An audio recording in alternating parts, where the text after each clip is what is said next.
Hello, and welcome to Goats and Gamebots, the unlicensed and completely uncalled for Survivor podcast. I'm Jack Pickard, Survivor superfan and rightful heir to the Probst Tribal Council stump. I'm also joined by my co-host, Shameless Gemini, Zach Madsen. Hello. And constant HR complaint, Andrew Terzigny. Okay.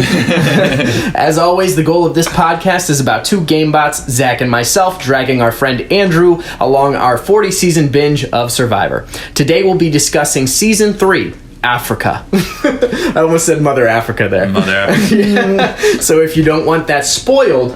Got another 40 grams stuff, head back to camp. No. For those of you still with us, let's get it on. 40 seasons, 3 goofballs, 1 pointless podcast. Fellas, how we doing today? Wait, I have a question for you. Did you come up with the Shameless Gemini thing today? Or was this... No, that was before the hat. So I'm wearing a hat that says Gemini right now. It was a gift. I'm not. I love astrology, but not this much. But I'm glad that you came up with that before wearing the hat. It's beautiful. It's a beautiful sentiment. I think that is the first intro I came up with for you. Screw it. We're already off to a great start. Yeah, that's the first intro. I do have to. This is a bit. I am not a constant HR complaint. Yeah, no, this is a bit. I just want to clear the air on that one because I do have a job and I don't want them to listen to this. Okay. This is not full time. Do you want me? I can get you a different. No, Your I'm with boss it. Like calls you and he's like, "So I was listening to the Survivor podcast." Oh no. And I think I've been hearing your voice. Yeah. And apparently... He just somehow stumbles across our SoundCloud. Yeah, hey, you sound very familiar to this guy on this podcast I listened to. It took me 6 episodes before I finally realized, but when I got to the moment, I got to it. Can you believe? You're fired. No, he has the same name as you. He only recognizes you because I said constant HR complaint. He's like, I know who that is. Oh my god, it's Andrew. It's Andrew. From that work. Is the Andrew. I know. I should fire that guy.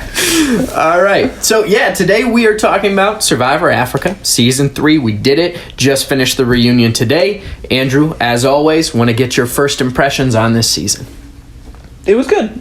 I think I've said that for every season so far. Yeah, I like it. Yeah, sure. I'm just not blown away by these original seasons. They're still rough. Mm-hmm. Yeah. They're still original seasons. We're still early. Yeah. You know what I mean? This is early. We're only early season days, bro. 3 out of 40. Yeah. I mean, come on. We got a lot of TV ahead of us. Mm-hmm. You guys have a lot of podcasts. Yeah. I am looking forward to the point where even when it's a bad season, it's still Survivor. Mm-hmm. You know what I mean? Like, there's a certain aesthetic tied to it. Like, the challenges are of a certain quality. Mm-hmm. It reaches a certain point where it's much more its own thing. Yeah. And we're still kind of figuring it out, which is fun and was a lot more fun, I'll say, Borneo than it was watching Africa trying to figure itself out. Yeah. But there's still qualities that they're trying stuff out. There was a criminal lack of Jeff this season, which is something that's hard to overlook for me. For everyone. Yeah, like, he wasn't there, and it was noticeable. The season was lacking that Jeff influence. Mm-hmm. Yeah. I agree. No, I know what you're saying, too.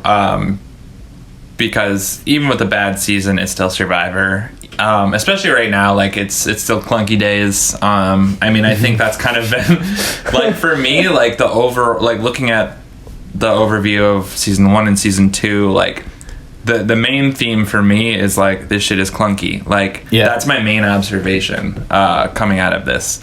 So, but it's still, like, beautiful to see that it's Survivor. Yeah. And going off what you said, even, like, a bad season, like... And not to spoil my, like, overall opinion on this season, but it's not the best season as far as the whole game goes, but especially coming off of, like, Borneo and Borneo and Australia. Yeah. Borneo. It's going to be Borneo forever. Those seasons aren't, like, spectacular by any means, but, like, they're still very interesting. And something about Africa kind of missed what those had. Yeah. So it's sort of like the charm is gone, but at the same time, it was Survivor. So I enjoyed it thoroughly. Yeah. Whether or not I liked it more than other seasons, that's to be determined. But, I think a particular instance that you guys noticed that sort of called out how clunky this season was as a whole was it the first challenge? It's the first episode, where Diane, was that her name? The postal worker passed out? I wasn't there for that episode. What happened? I'll go ahead and describe Yeah, it a you little remember bit. it. I remember it, but you remember it much better. Because I'm still blown away that it happened. I can't believe I didn't remember seeing it the first time, because this is like technically my second full viewing of this season, even though I watched a little bit when you were watching it for your first time, Jack. Yeah. So what happened is the very first challenge for immunity, reward. It was for reward because they came back. Yeah, that's right. I think it doesn't matter. Yeah. There's so many goddamn challenges. It doesn't matter. This is episode 1, the one we watched the longest ago, so I don't feel bad not remembering everything. But the challenge is that they were carrying those big ass wagons. So we had everybody on the team carrying this big ass wagon through, Africa, going through like these very like rough areas. And just watching it gave me anxiety because, like, at any moment, I felt like someone was going to fall and just bust their mouth open. Yeah. And didn't, like, Ethan get hit by when they, like, came to an abrupt stop? They, like, flipped over the front of the cart. It's, like, crazy. Ethan and Lex were just consistently flying like forward. ragdolling through the challenge. And it could be the edit, but neither of them ever complained once, which was cool. Because I know if that was me, I would not shut up. There'd be so many confessionals. Come on, oh, buddy. man. Yeah, exactly. But yeah, it's a hardcore challenge. They go a long way, and then the challenge ends. It's pretty tight, but Diane, is that the person? Is that her name? Diana? I should know. She was the first boot, so I don't think there'll be a whole lot of. Okay. Yeah. I mean, in my head, I'm like, it's either Diane or Diana. Yeah, there's not going to be a whole bunch of anger comments like, get our queen's name right. Mm-hmm. From here on out, queen. From here on out, we call her Die. Just die. Well, she nearly died. Because she almost died, yeah. So she was on Baran. Samburu wins that challenge. Baran comes flying in right after. And so, like, Jeff noticed that Samburu won. And he's like, getting the immunity idol, bringing it over. Mm-hmm. And then, like, it cuts over to, like, die, like, basically dying. She's kind of like, her eyes are rolling back in the back of her head. She's clearly, like, exhausted, right? It's only been a day or two, but, like, they've had no food. She's a little bit older. And she had, like, drank some water or something that I think hadn't been maybe purified or something. Possibly. And she just wasn't feeling good in the first place. Okay. And she just went down at the end of the challenge. End of it. And it's like, very scary. Like, I can't remember who it was, but they were, like, in her face. They're like, hey, stay with me. Think about your kids. And it was like, oh my God, is she about to fucking die? All the while, like, fucking the Survivor music's going on in the background.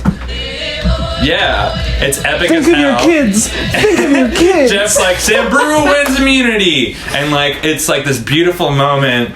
Wow, like that happened, and then they just cut away from it, and like it's just so clunky and weird, and it does not have like any sort of groove or rhythm to it, and it's just like I don't even know how to describe it other than the fact that it's just like super weird. Her eyes are rolling back, and Jeff like leans real close, and he's like, "Hey, I got another report. Grab stuff, head back to camp.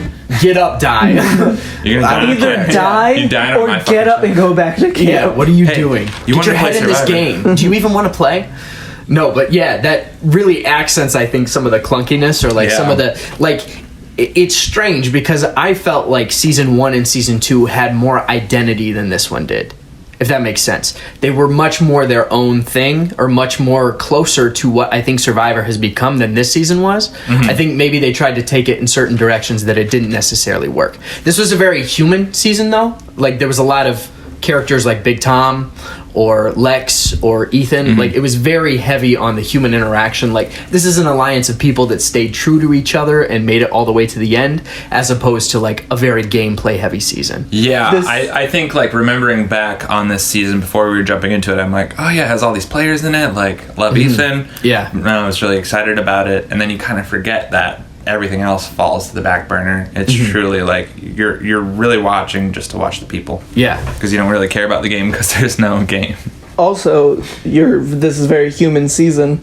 A lot of their rewards weren't like go hang out at the Great Barrier Reef, Colby. Yeah. It was go to this AIDS hospital and bring them medicine. Yeah, or like go into town and interact with the people. Yeah, but I will say where this area, in my opinion, really succeeded was the rewards, because we got so many cool rewards of like I think of Frank and Brandon's movie date when they're like enemies in the game and they win this challenge together, and then they have to like go hang out together. Yeah, just bro down, watch Out of Africa. Yeah, Out of Africa, like. No, that was a great challenge or reward. Pardon me. Here's a question for you. Africa, but it's modern day, so they do it in Africa. Yeah. They do a reward challenge where 2 people get to go and watch a movie. What do you think the current day movie would be? Today, 2020? Yeah, personally, I think it would be... To relate it to Africa somehow? Yeah, personally, I think it would be Madagascar Escape to Africa. I hope so, man. The funniest part about that joke is that movie's like pretty old, isn't it? Yeah. So we got you guys this movie from 2011, and enjoy. I would love to see like a Frank confessional about that though, where he's just like, I didn't find it very plausible. Animals don't speak like that. Listen, I know animals. I see them every day. I know how to do elephant noises. They do not talk. I'm practically an elephant myself. You saw me imitate that elephant. The elephant thought I was an elephant. He was very convinced. If he could talk, he would say that he thought I also was an elephant.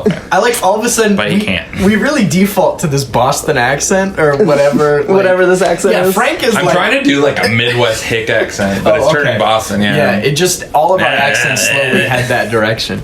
But again. Impression's not our strong suit. It's me, Frank. It's always BB. It's Frank. I like to believe Frank would be like, I don't know, I didn't enjoy the challenge. I didn't see the first Madagascar. It didn't make any sense to me. Why were the penguins with the... What was up with the penguins? They can't survive in Africa. Let it go in Madagascar. What is going on? Yeah, what was the deal with that? I don't get it. So many plot holes, but let me tell you, that Ben Stiller. Ben Stiller. He cracks me up. Every time I see him. You seen Zoolander? When he can't turn left? Here's the That's crazy. Frank wouldn't like him because Ben Stiller is a part of the liberal agenda. Oh, yeah, true. So Frank would have been, I don't agree with his politics, but boy, is he funny. But boy, is that Ben Stiller funny. Have you seen that shit? Meet the Parents? You ever seen The Watch? The movie? We're just listing off his IMDb right now. You know Night what? At the Museum? I was just going to say... Night at the Museum 2? You know what movie I don't like? Night at the Museum 3.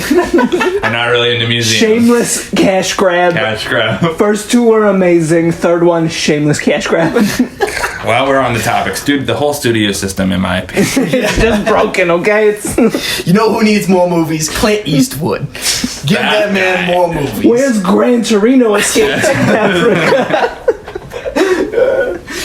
Get out of my planes. You ever seen The Mule where he has 3 sex scenes? Have you ever seen J. Edgar? Yeah. Have you guys actually old ever... make up, right? You guys ever Where's actually this seen... bit going? I'm sorry, I don't even know what I'm saying anymore. Yeah. No. So are we Frank? We're Frank talking about how much we like Clint Eastwood? Yes. Okay. Yeah. But because the movie that he had to watch was Escape to Madagascar. Or Escape to Africa. Pardon me. Sorry. Please don't. If anybody's a Madagascar stan, please don't go on a witch hunt. I've actually never seen, how many are there? I've never seen at least 4, if there's not 4 There's and 5. one where they're in a circus that I've never seen that one. Europe's Most Wanted. That's the name of it. I've never seen it. Did you guys ever watch the Madagascar Penguins show that was on Netflix? Nope. No. Or not Netflix, wow. They had a whole movie. It was Nickelodeon. Yeah, they had a whole movie too. But they had a show on Nickelodeon. Oh, actually, I think I have seen some of this. Yeah, it was pretty good. I think Frank would have liked it. They had a Christmas special. They made a show about the lemurs. They really fucking milked in on Madagascar. I love that this podcast about Survivor Africa is just about, we spent the canon of the Madagascar franchise. Didn't we have, in one of the last episodes, a joke about liking to move it? That was the first, that was our pilot episode. That's pilot, okay. Honestly, this podcast is equal parts Madagascar and Survivor at this point. If you put, a fucking diagram of what we talk about the most, it would be Survivor and then Madagascar. If you do one of those word jumbles where, the words are even bigger than Survivor is, Madagascar. Ben It would say Stiller. King Julian. And then Probst like just a little bit smaller. Tiny Probst. No Jeff in there, just Probst. Just Probst. Anyways. But yeah, some of the other challenges that were awesome that I think are worth talking about. When Ethan gets goats, they just give him goats, Yeah. and then he goes into town and sells those goats for food. That is such a like experience of a lifetime type thing. I need a quick number crunch. Yes. What is the currency of Africa or Kenya? I guess. Kenyan currency? Yes. Yeah. Because they said they fetched like 1,600 for Yeah. the goats, but we don't know 1,600 what. The Kenyan shilling. Shilling. is the Yeah, I thought it was a currency. shilling. Okay, Yeah. so they got 1,600 shillings for the goats. And then they went and spent like 1,400 shillings on fries and a Coke and a beer. Yeah. Greasy ass fries, Yeah. too. I wonder what- It went through. I wonder what the conversion rate to like how much that would be. Yeah, what's the Is that too much of a number to Currency crunch? exchange. That's shillings I to bet you dollars? if I went deeper into this. here's the thing. Probst explains Kenyan. it in the auction that they do later on, but I gotta be honest. Anytime numbers come into it, it's I not my haven't forte. Okay. I haven't taken a math class or done anything with math Yeah, since freshman year of college, which was I didn't even have 5 math years in- ago now. I didn't have math in college. This is we're all liberal arts kids. So last math class I had was like junior year of high school, and the science classes we had in college were about dinosaurs. Yeah, they're So- like, I don't know, you want to learn about space and dinosaurs? Do whatever you want. So yeah, not our strong suit. You want to but watch Jurassic Park in 2 different science classes? Go ahead. It's a very factual movie. All right, we got a number crunch. I No? think it's hard to tell exactly the Also, way this is listed, but this it's is 2002. Yeah, so inflation and shit. I believe this is right. So one Kenyan shilling, one single shilling, right, Yeah. is equivalent to 0.00933 cents. Yeah, that would check out Yeah. because they spent 1,400. of them. 0.009. Yeah, Okay, so it's like a cent. Yeah. not even. Okay, so for these goats, they got about $16, Yeah. and Well, it looks like 10 shillings would equal about a cent. An American cent. Yeah. so 'cause I'm- it's I'm even off. 0.00933, but also I'm terrible at math. Yeah, yeah, So I could be totally anyway, Who knows? it's crazy that the conversion rate for French fries is about 2 goats, right? Like that's what they ended up getting. Yeah. and also they got a bunch of trinkets at the end too, because he got cookies to bring back to which is arguably Ethan's best game move. I think is getting those cookies on that reward and bringing it back for everybody, Right. Because that just like it's not really, he doesn't do it as a jury move, but like Yeah. It is. it's such a good person Yeah, move. sort of where like the birth of jury management without really knowing you're doing jury management. Yeah. Like the reason, I mean, I guess you can take this away from Hatch, but like in the earlier seasons, like the good people, the nice guys win a lot just because they're nice. Yeah. You know, like Tina again didn't do a whole lot of gameplay, but did more than a lot of other people. But I genuinely think she won because she was so like nice and likable. And I think Ethan follows that format too. Yes, Like yes, Ethan absolutely. wins because he's likable. We talked about this. I think if Ethan goes to the end with Lex, like he wanted to do, I think Lex wins. I agree with you. By by modern day standards, it's not even a question. He would have It's- pulled a Colby. Yeah. Because of integrity. Yeah. Yeah. And we would have been talking Insane. about Ethan very, very differently than we are right now, just because he wasn't given the opportunity Yeah. to screw up his own game. Yeah. Which is interesting. Because I think, I think undeniably best game player of the season Lex. is Lex. Yeah, no Lex doubt. played a no, hell no, of no a doubt. game. And that's something I have in my notes. Actually, I wrote. Sorry to cut you off. No, go ahead. Because I said Lex played one of the best non-winning games in the history of like old school Survivor. Yeah, for no sure. doubt. He really is, in my opinion, I think, an innovator of the game Yeah. in a way that like we don't talk about a whole lot. I completely forgot. yeah. Because like coming into the season, I was so excited to watch Ethan. And no discredit to Ethan or his win, but I mean like I'm not that impressed with the way he played. I think he Yeah. did a good enough job to win. Of course, like in an early season like this, you don't have to do much. But like when it comes to like who played the best game, there's no doubt it's Lex. You know, And- because even though he's like a little bit sensitive and can be like a baby about things, like he's smart, he's athletically, gifted, Yeah. and just like a great game player. Yeah. And as we saw from the reunion, everyone loves him. Mm-hmm. Yeah. Everyone on that reunion. Gemini, baby. Everyone. Okay, but so was Debbie. Yeah. I'm gonna keep Yeah, that man. ready to go whenever. Can't win them all. But sorry, go ahead. Yeah, but like everyone at that reunion was like, Lex is amazing. The show maybe portrayed him in a way that's not entirely accurate. Yeah. We all love him. Yeah. Because at one point you called him a crybaby. I was. Just like, you're a He crybaby does about have this. that tendency, though. I mean, yeah. Also, if I was starving and in a competition for 39 days, I'd be. And that was a big thing this season too. Starving, like they were eating corn mush. They were like, Big Tom lost 80 pounds this season. I was thinking, which is Big like Tom the biggest looks- weight loss of No all one time. comes close. Yeah. Towards those last couple episodes, I was like, wow, Big Tom is looking 1, good, and 2, not great.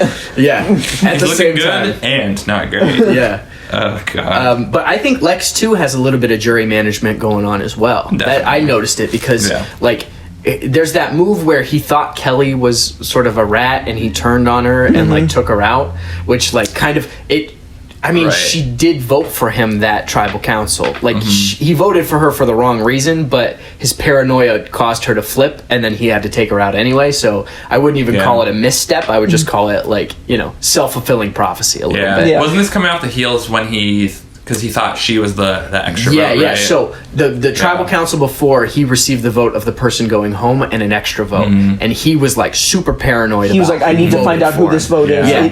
I need And it. he believed it to be Kelly, who was a Yeah. part of the Baran boys, like that sort of. Going into the merge, the Baran people were sticking together. Yeah. When really it was T-Bird. T-Bird. Yeah. Yeah. And he didn't find out until Final Five, Yeah. right? Yeah. Before she left. But that's she Yeah. told him. Yeah. She told him. Yeah. and Yeah. then she went home that episode. Yeah, but no, he was even like when he thought that he had lost Tom as an ally, he like brought him into the fold and took him on that really nice reward where they went hot air ballooning and like he got Tom super drunk. Lex was really playing the game in a way that like He brought Brandon especially in. so early.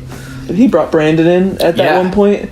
His alliance wasn't about it, and they got Brandon out. But he was like, I Yeah. need more people. Let Yeah. me try and see And- if I can trust this Brandon person. And that's where the jury management thing kind of comes in, is because he's like, I won't vote for Brandon. Like, Brandon just did this favor for me. I'm not going to vote for him as a favor. Yeah. You guys can vote him out, but I can't have anything to do with it. Yeah. Which, like, again, causes distrust when the game is where it currently is, but is a pretty smart game move of, like, I give you permission to vote this person out, just I can't have anything to do with it. I got to keep my hands clean. And he kept his hands pretty clean for most of the game, despite the amount of moves he was pulling. Yeah. So, I don't Big up think to there was a Lex. single person that could have probably beaten Lex Yeah, I don't think so either. Yeah. at this game. If If it were Final 2.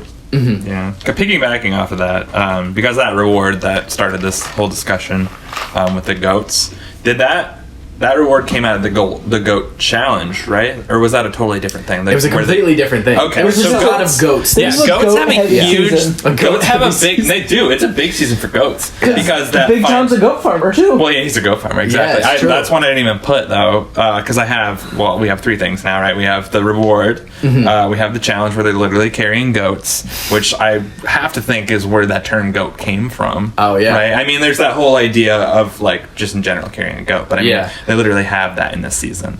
Well, I could number crunch that later, or has that always been a thing? What? Carrying someone to the end and calling them a goat, or did that start when Survivor and like Big Brother started? I'm pretty sure it's like a Survivor specific term. That's what I thought. I'm not sure where it originates from, or Yeah. like where it gets started used as like colloquially as it is. Maybe now. I'm just like trying to like tie a bunch of things together. No, but I hear you. But yeah, and then we also have the ritual at the end when they put goat fat and blood. on yes. them, right? Yeah. Yeah, gross. So big season for goats. Big Yeah. season for Yeah, goats. And worth noting in the here's- Goats and Game Bots do you- podcast. True. We Now love that- talking about goats. Yeah. Do you think Big Tom had an unfair advantage heading into the season with as much goat Goat knowledge. experience as he had? Because the Honestly. everyday person like doesn't have a lot of interactions with goats. Big Tom been there. You know what I mean? He done that.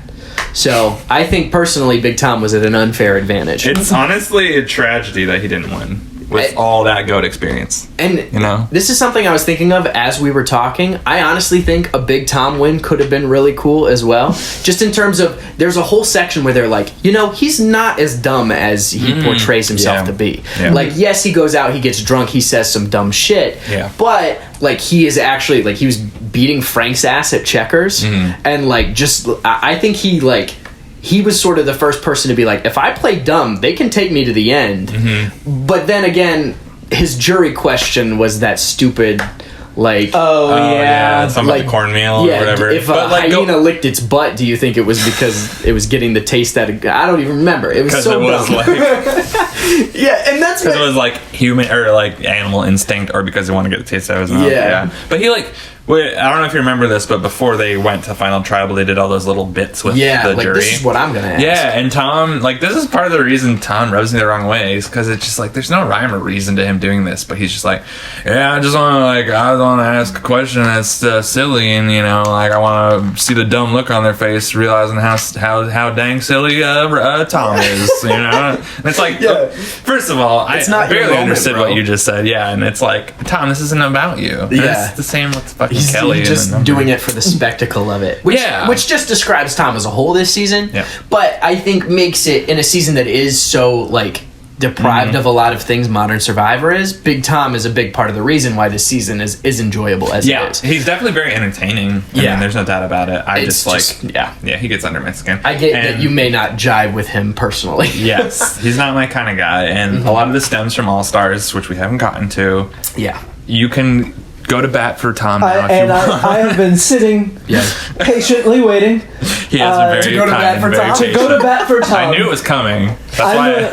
Sorry, go. I was a big fan of Tom this season. Is he slightly problematic by 2020 standards? Yes, 100%. Does he genuinely mean any harm by what he says or does? No. I don't think Big Tom has any hate in his heart. No. I think he's just like a generally problematic dude. Yeah, like the comment towards Ethan was definitely, obviously no harm intended, but like still just kind of says a lot about how he was raised. You know, it's probably not cliche not cliche, it's not taboo to like say those kinds of things where he grew up. Yeah. So, it's fine. But like compare a Big Tom to a Rudy. Big Tom, you would take a Big Tom over not Rudy 10 times out of 10. I'd rather have a beer with Tom than Rudy, that's for sure. Yeah. I think Rudy would yell at me. I like Tom. I like we've already got a problematic scale going on, and it's like, where do people fit on the problematic? Is it like Rudy's like a 9, Tom's like an 8. Also, Frank this season had some like real real moments. We want a good pivot point. Yeah. Frank and his elephant. Oh my gosh. I know we talked about it a little bit. How was the impression? Because I wasn't there for that. It was. Let me paint you a word picture. A word picture. Let's go. Frank is alone, as he always was. Yeah. Were you about to play me the sad music? Yeah. Do you want it? No. I think you should put it on real quick. Now you have to. If you're painting a word picture, I guess I need some background music. Okay, ready? Right. Paint me a word picture. Frank is an elephant. You're Frank. You're alone in Africa. Not really. There are so many other people around you that you could be interacting with, but you're weird and you're a loner. So you're alone, you're outside the ring around your camp in your tree, and you see an elephant off in the distance. Wow. What a sexy elephant, you think. That elephant's thick. That elephant, 2 C's. Let me try and get its attention. You take your jug of water, hold it up to your ass, swing it around as if it are a tail. You bend forward, you lean, and you hold your hand out as if it were a trunk of an elephant. And you make elephant noises to try and bring this elephant towards you. Come on, Frank. Okay, cut what are you talking about? And then the elephant goes on to shit in their water hole. Yeah, as it obviously should. It's like, what a terrible impression. I'm a poop where this guy drinks. Can I just say, kudos. Thank you. Yeah, you killed it. I really thought I was Frank for I a was second. there. Yeah, you really transported us to Mother Africa. And the music helped. The music did help. I know I said I didn't want it. I'm glad you pushed for it, Zach. Yeah. Thank you. Also, I think this is a great time for an ad read. Let's go Okay. ahead and throw it over to Jack. This season of Survivor is brought to you by Mother Africa. I just feel like there's a lot we could be taking from this place. Like, let it fill you. Let it become you, you know? Like, just enjoy the moment. And we're back. All right. Whoa, was that Linda? Did Yeah. Linda step into our studio, which is not a bedroom? Which I is just It's definitely a studio. it's a studio, and not the bedroom that Jack and I share. Separate. Not together. That's We don't have bunk beds, although we're working towards that. much like Rudy would say, not in that kind of way. It's a long story. Not in that kind of way. But yeah, I was possessed by the spirit of Linda, Yeah. Mother Africa. who was, I just feel like there's a lot. Like, yeah. She's like, I wanted to look up the actual quote, but I couldn't find it. It's better that you didn't. 'Cause Yeah. It doesn't matter. As long as you're channeling Linda. And honestly, like, for entertainment value wise, you gotta have a Linda every season. There's gotta be a Linda. I mean, I feel like a lot of times the Linda is the first boot, you know? This kind of time the beauty she was of- the third. Yeah, Yeah. the beauty of Survivor is there is always cringe in the cast. Yeah. I think if we come by a season where there isn't cringe in the cast, I will note it. Yeah. Like, if there's ever think of just, one like, right now. a good, wholesome, Like, group of everyone's people. on every level, like, good to go. Yeah, they're all just Ethans. They're all just really Right. good guys. But, like, really, though, we had, like, Linda was cringe, Frank was cringe, Kelly was cringe. Kelly was cringe. Yeah. Kelly was cringe. Um, There's a lot of cringe this Lindsay season. is kind of cringe. I think Lindsay is Yeah. arguably Yeah. one of the cringiest. Yeah. Tom had his moments. Again, I love him. Yeah. He had his moments. Some But cringy yeah. moments. Yike. As a challenge boy, Andrew, I think this season stepped it up, right? Yeah, challenges. Like I've said in the last 2 reviews, every season they get one step better. And this season was Yeah. the best challenges so far. I liked the one they did this last season, but it's towards the end. They did it this season. They did it better. Was where they kind of string out like a couple of the challenges they've done throughout the season. So it's like It's a compilation challenge. It's like climb this at the end, shoot this arrow, and light that thing on fire. Yeah. That one was awesome. That was a great challenge. That Yeah. reminds me of current day Survivor. And I think that the thing that reminds you of that is, like, it's actually produced. Like, they have the things in tribe colors, like they were rolling those really big balls. Yep. And those just felt like, I just caught myself saying that. I But, love yeah. also feeling really big balls. Yeah. But yeah, those just feel like the Survivor challenges that we know because, it just has that vibe. But these challenges are also not without their cringe. Yeah. Can we talk about, literally my note is blood.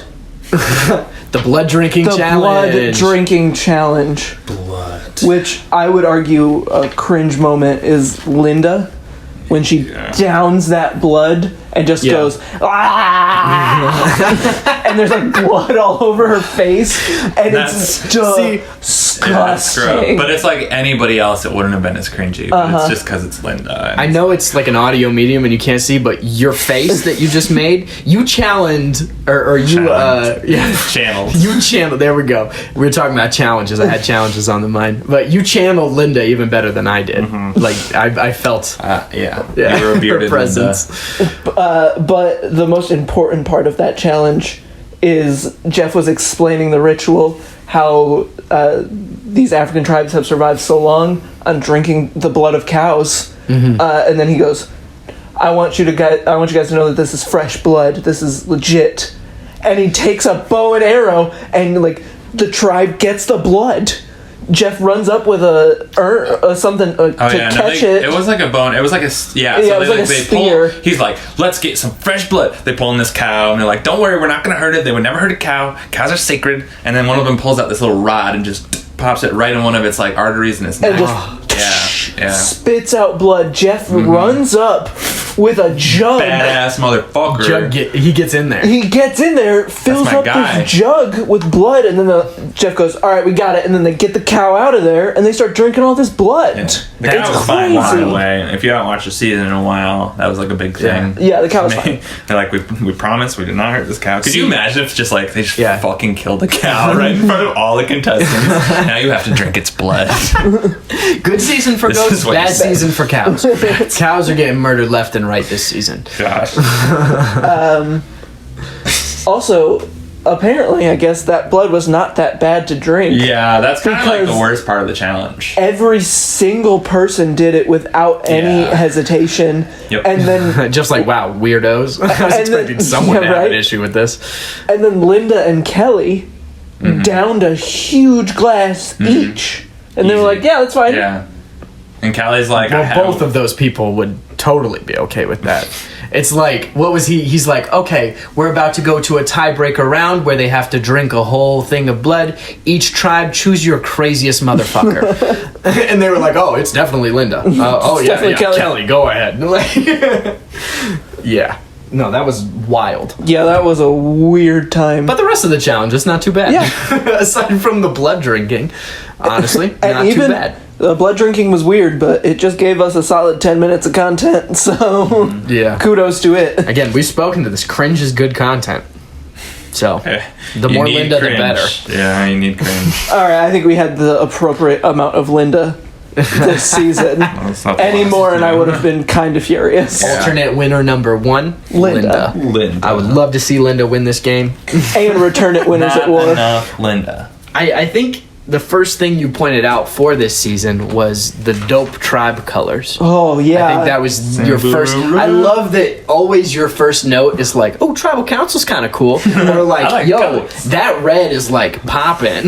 Like, going off it's that always note. some insignificant detail. So minor. Yeah. Going off that note, tribal council, pretty cool. Not as cool as Australia? Australia on the Yeah. edge of a waterfall. Nothing will But ever like beat a small that. African village. But the small little village in the they had a I very voting much hut. They had a whole hut for voting, and that's kind of cool. I liked the whole. I like the setting of Africa too. There's like mountains in the distance. It's very picturesque, and just to have this little like mock village as a tribal area, Yeah. was cool. Very cool.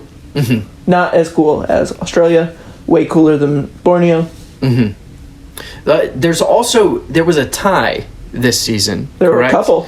And the tiebreaker, instead of what it was in Outback, where it's like if you have previous votes, you go home. It's like a trivia It's- thing. yeah. Well, it was because Your nobody Survivor handbook? had. It's a trivia tiebreaker. Oh. It was because nobody had previous votes to go off okay. of. So that was like a backup tiebreaker to the. Because it was like It was their first week tribal. It was Sambur's. Yeah, it's Sambur. It's the third week. Number crunch. Oh, 3. So the first two tribals were Boran. So this is the third tribal. So of course it's their first tribal as a tribe. Tribe. I love the word tribe. Yeah. So no one's got to vote on them. Yeah. So they had to resort to Survivor handbook trivia. Is that where it Yeah, kind like of the went? handbook. I think that they That they give give you you before you go out that on you're supposed Survivor. to study. Stupid. Yeah. Yeah. Stupid. I'm so happy that this is not the way they do things anymore. The season after this, I know to be the first ever rock draw, Good. which will be a much better way of doing Yes. things. Because the previous votes thing is silly. Yeah, no, it really is. And as it sent home Varner. Like, it sent home some, like, Mitch went home because Yeah. of it. Lindsay goes home later. It's so anticlimactic Yeah, because, it's, I mean, in a game that's all about trying to be as equally fair as possible, it is an extremely unfair rule. Yeah. And that's, I think, why they change it so, like, Yeah. only 3 seasons with that platform, you know? And I think I understand, like, it kind of goes off the premise of, like, you know, you're accountable for your actions, right? So, like, if you did shitty stuff in the past, that will come back to haunt you. I see where, like, thematically they're trying I to tie it in, guess. but it's not good TV. You don't want to see somebody just kind of, like, the rock draw is, like, cinematic. It's like, reach your hand in this Yeah. bag, pull it out, and then we're all going to reveal, and one of you guys going home. Like, that Yeah. is there's so much tension there, Yeah. as opposed to, like, Jeff, like, you know, brings out his glasses, pushes them up. He's like, let's check your previous stats. Like, it's so much Yeah. cooler to draw a rock. Well, it's funny that, like, when you think about gameplay, this season is very unique in that it is the only time that there is strategic conversation based around, a tie. Yeah. Because they do the tribe swap. First ever tribe swap in First ever Survivor. tribe Yeah, swap. that's That was big. cool. Yeah, and of course, like, Got Silas. Yeah, definitely swap. Right. Silas is the first ever swap screwed person. Yeah, so I don't feel bad for him. Yeah, good riddance. Right. So Samburu gets like 3 people from the other tribe. Actually, no. I'm gonna get my facts wrong here. Because what happens? I think it's 2. So was it Yeah. Teresa? Was it T-Bird and Silas? Yeah. Silas goes over to Baran. Who else? Clay? No. Bad number crunches. Frank, and then T-Bird. I think so. Was it 3? 3 and 3? Yeah. Yeah, because it was 3-3. Yeah. Okay. I'm screwing this up because whatever. There's too many names and too many tribes. But Yeah. the idea is It's a confusing system at this It's point. very confusing, but it's 3v3, right? And Yeah. Brandon and Lindsay and Cameron trying to hide the fact that Lindsay has votes, right? So there's that whole strategy of like them kind of trying to like hide it, and everyone's like, "Who's got votes?" Yeah, like and like you can't give away the tribal councils that your tribe had. right, yeah. And then what was it when they were gonna vote Linda out or something? They were like, "Don't vote for us, keep the votes down," right? Because they had the Oh numbers. yeah. Silas was like, "Hey guys, Yeah. I know I'm gonna vote you out and everything, but if you could also vote the way I want you to, Right, that yeah. would be great." Yeah, so it's Great Silas, strategy. Silas, Lindsay, Kim, and Brandon have the numbers, and they're basically like saying, just vote the way we vote, so none of us have any existing votes going into the merge.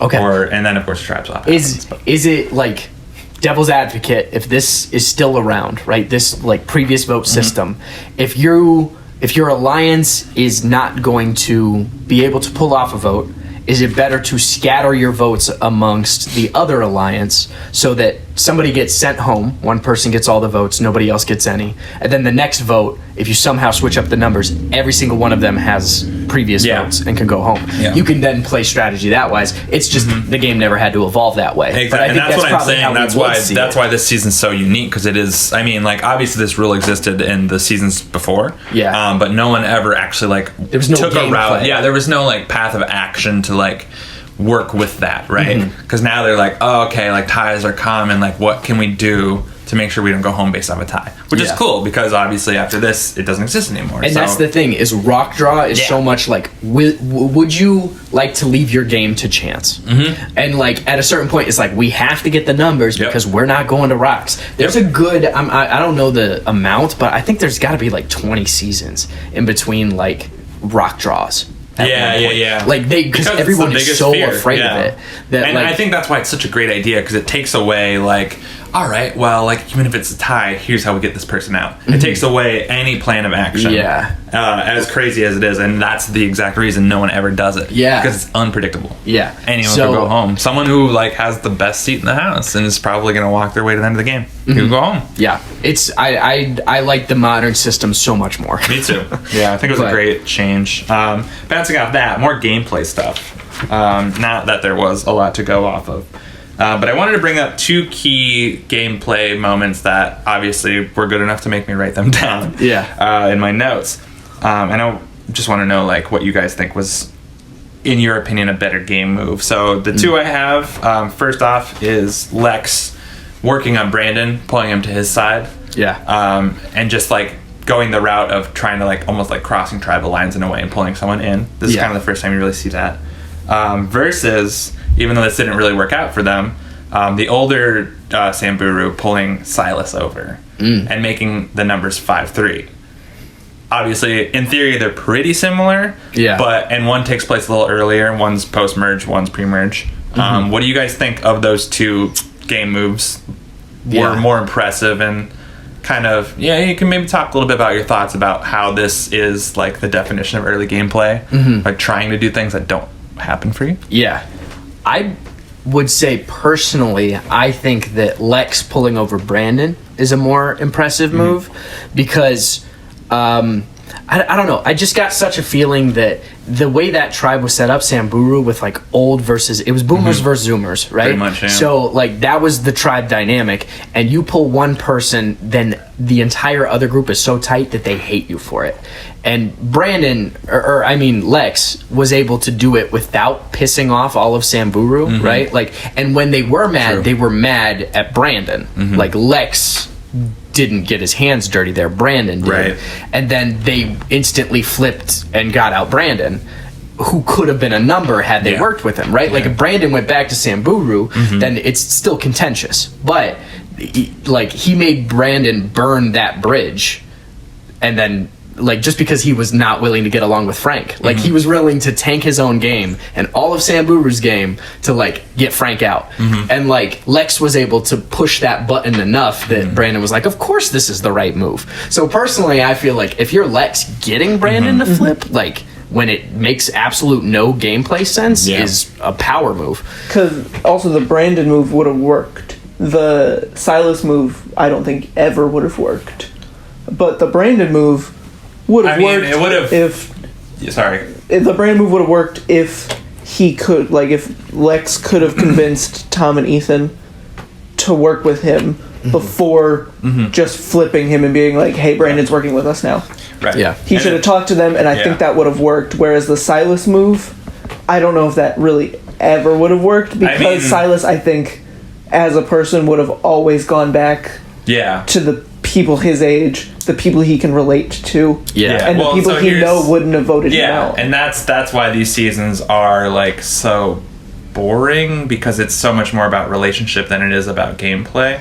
You know, because in reality, I mean, like, we know a tribe swap happened, so the Silas move would have worked, but obviously they only would have been able to take out 2 people, right? And then tribe swap happened, so Silas is safe either way. It worked out well because they got Carl out, but like it still would have worked. But I think like Lex's, like, I agree with you guys, Lex's move is much more, it's more complex in the way he went about it, whereas obviously the Silas move is more like, let's just get the numbers. They probably would have cut him off later. Well, I think too, like those arbitrary lines, like old versus young, or like Samburu versus Baran, they carry so much more weight at this point in the game than they do currently. Because now it's like, I want to go to the end with people that I really like, or like people that I think I have a shot of winning with. And then it's like, oh, you were placed on this tribe, I was placed on this tribe, we can't gel. You know what I mean? And I want to put a highlight on a certain character like T-Bird. I think T-Bird was playing a really good game. It's just trying to play those lines carried so much weight that she couldn't overcome it, like at this point in the game. But if T-Bird were to play again, or with a more modern like evolution of the game, I think she could do so much better, because she was able to vibe with everyone, and that is a quality that is universal in a lot of winners. Well, bouncing off that, T-Bird tries desperately to pull off, probably it would have been the biggest move in the game if they made it work, but she wanted to get Ethan out, right? And she was trying to pull people, and of course Kim Johnson goes over and blabs about it. It doesn't work out, but like that's again another sign of like early, right? T-Bird. I think it was Big Tom. Was it Big Tom? Did they want to get Tom out? Well, I remember because no, I think it was Tom. We might be thinking of two different times. The reason Kim goes to Ethan is because they're tight, and then obviously Ethan and Tom are tight. I don't think Kim was as tight with Tom as she was with Ethan. So the main objective there was Kim Johnson wanted to keep the numbers, which I get, but like watching in that moment, we were all saying, we're like, oh, this would be a great game. It would really change things up. But like it's again a sign of gameplay, like being at a high level, just not being executed. And it's because it's too early. And I think it's even gameplay higher than where the game is at. Like the thing that's interesting with these like early seasons is like you can be operating on too high of a level for where the gameplay currently is. Like we're about to see, because like I don't think this is going to be any spoiler to you, but like, Boston Rob, when he comes into the game his first season, is operating like Boston Rob, and the game is in season 4, so like it doesn't necessarily work like it does when the game is caught up a little bit to where Boston Rob's at. And it's also one of those things too, like like you learn later in this game, big moves are important, you need a resume, but that's not a thing in these early seasons, and it's because they haven't really happened. And I think the reason that people are so nervous to do them is because they don't know the repercussions, because it hasn't happened. They haven't like seen. There's no precedent, right? So they're like, oh, if we make a big move like this, I don't know if it'll work out. But in reality, it's like a big move like this could win you the game. But people are scared to do that in these early seasons because they don't know that. And there's also such like a like. Jury management is a thing of like, I want to be likable and get to the end without making too many big moves or too many enemies, as opposed to like having a resume isn't necessarily a thing at this point in the game. Like non-existent, really. To be perfectly honest, Ethan doesn't have the best resume. I think out of the Baran boys, like Big Tom, like Lex and Ethan probably has less of a resume. Maybe not Big Tom. I think Big Tom probably has the least. But they're pretty even. But they're all pretty even. Lex definitely wins. We've discussed that. Yeah. But, like, again, neither Kim J nor Ethan really has a huge resume. It's just kind of like, who do I like more? Yeah, the only thing either of them had... Well, Kim has those last 2 wins, which is big. But, like, they were just on the right side of the numbers, really. And Ethan just, I guess, was a bit more likable. And that's why he won. But even look at Tina, like, again, I keep bringing this up. People say, like, she was running the game, but really she wasn't. She didn't really have a resume, but, like, she had an inkling of one, and that was enough to win her the game. So 100%. Same with Hatch. But going back to that move, because I do think one of the least talk about moves of the season is T-Bird trying to get, like, because it didn't work. But when it was happening, we were talking about, like, that is the correct move. It felt she like... made the right move. Yeah, it felt like Modern just Survivor. Lex wasn't willing to move. Yeah. So, like... Which was probably his best call, honestly. Yeah. I get it. And sometimes that's just the game, you know? Like, that's what everybody says. There's an element of luck in it. Or, like, like sometimes you say the right things. It's just... There's, you know, tribal lines way too heavy, or, you know, for whatever reason you can't. But, like, T-Bird revealed the fact that she was that extra vote, and then not only did that, but was able to pin the reason why she voted on Big Tom, saying, like, I only voted for you because Big Tom was like, don't trust Lex. And I was like, okay, I'll throw a vote his way. So, like, being able to stir that distrust and, like... Yeah, she played that excellently. Yeah. She held on to that info for so long, and then used it, you know, when it was most... I mean... It would have worked out better had Tom gone home instead of her. Yeah. But, you know, he went home next. So yeah, different. Because, I mean, it says something, too, that they kept T-Bird around the long... Like, she was the last Samburu standing. So, I think in a modern season, T-Bird does fantastic. Yeah. Or just, like, in this season, like, 5 years later, when the game is more evolved. I think it's fair to say T-Bird and Lex were both way ahead of their time in this season. Yeah. Everyone else kind of fits pretty well, I'd say. Yeah. As far as gameplay goes. I agree. Yeah. Oh, God. This is good. We're actually talking about Survivor and not Madagascar. Yeah, right. Look at us go. we hit our groove. We're in rhythm, baby. After we get all the Madagascar stuff up, we're really able to focus on the game. I'm disappointed. That we're not talking about Madagascar anymore? More Madagascar. Okay. Something I think that is a little bit silly of a topic, but also relates to gameplay. Lex. Losing the game because of diarrhea. Oh yeah, an upset. One of my notes is an upset stomach lost Lex $1 million. So are we saying that was $1 million poop? Yep. Wow. That very well could be $1 million poop. Oh man. Right? You hate to see it. You really do. You do. And, poor guy. But that is such an a good unfortunate. game. Yeah, that's And such an then unfortunate circumstance. Yeah. Like, truly, I mean, listen, Kim Johnson looks like she's in like pretty like decent shape as far as like being able to like stand and hold something for a long time.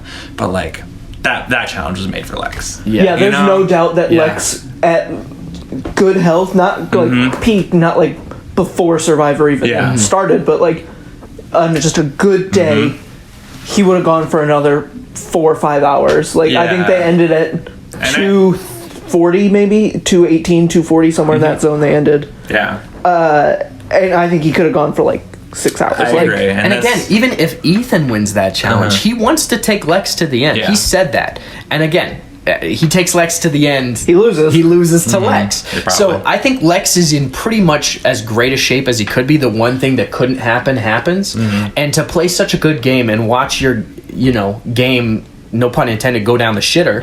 Like that, like at the last second, just because of like some stummy issues, like that's stummy issues, $1 million stummy issues. You know, $1 million stummy issue. We're not. Right now, I'll tell you that's not the title of this episode. I wasn't trying. I think it has to be now that you pointed it out. Yeah, you can't tell me. I edit these episodes. you're right. You can't tell me what to do. God damn. Yeah, but no discredit to KJ, but like fucking, that was made for Lex. You know, I mean, Ethan also being an athlete, I think could have done a lot better. But there's something. I mean, you watch the season and you can just see it in Lex and just the kind of person he is. He's very determined. Yeah. And I think he's the type to not give up until he absolutely can't go on anymore. And no stummy issues. He probably could have made another like 2 hours at least. I don't know if KJ could have. Yeah. I don't. So, something KJ did say that I think we need to bring back is Lex also said it at one point. Get gooned. Get gooned. Get gooned. I don't want to get gooned. We might need to number crunch what that specifically means, but Is that boomer talk for like getting pwned? maybe because they were like I remember it specifically. They were at the auction and Kim was like, "You need to bet on this thing," and it was covered. And Lex was like, "I don't want to get gooned." I don't want to get I think it's 2002 speak for get got. Oh, get got. Like I don't want to get got. yeah, I'm going to get mine before I get got though. Yeah, I'm gonna get mine before I get gooned. Like Ooh. I think they're interchangeable. Anyway, bring it back. Yeah. Bring back get gooned. I like get gooned better than get got. Get gooned, bro. It's so much better than like, yo, we're gonna be boomers like playing Fortnite or Black Ops or whatever, be online and say, oh, get gooned, Get bro. gooned, bro. And they're like, where'd that come from, boomer? Get got sounds clunky. Get gooned though, the ooned sound is Yeah. so delightful. Well, I don't know. As a Hoosier, I got really like accented ooze. Oh, So like, get gooned is like, it may do more harm than good. maybe. I'll get made fun of for that shit. I'm trying to number crunch right now. I can't find out what getting gooned means. This is pre-internet. Yeah. Wow. No, What this is this? Al There's a Gore's play internet. button? Oh, okay. That's how you pronounce it. Goon. Gooned. I can also learn how to say it in sign language. You guys No one can't can see see it. You can't see it, but he did it. Can you hear me doing sign language? He did it. Can you hear do the it louder, silence bro. of sign language? God. We shouldn't spend too much time on this, but I assume, yeah, it's like getting got, right? I don't want to Yeah. get goon, like I don't want to get get caught off guard or like taken blindsided, whatever. I don't know. Yeah, yeah. It doesn't matter. I Don't think want to get got. It is like getting pwned. Yeah. But I love it. Words are annoying. I think How it about makes that? it makes a How comeback. about that for a take? Sorry. Words are annoying. Mark my Lashing words. out. Mark my words. 2021. Get gooned will be a thing that all the teens are saying. Bring it back. Bring it back. I'm gonna bet against you on that one, but I fuck with you for trying. No, I say potentially. We could bring it I think back. it's got legs. It's got legs. Yeah. Wait, do you guys want to hear the Urban Dictionary term for getting gooned? Yeah, It's obviously. it doesn't make any sense to Is me. it really raunchy? To be gooned is to be awakened by two large men, usually Samoan, and it's right. This clearly it's like a cultural thing. It has to be.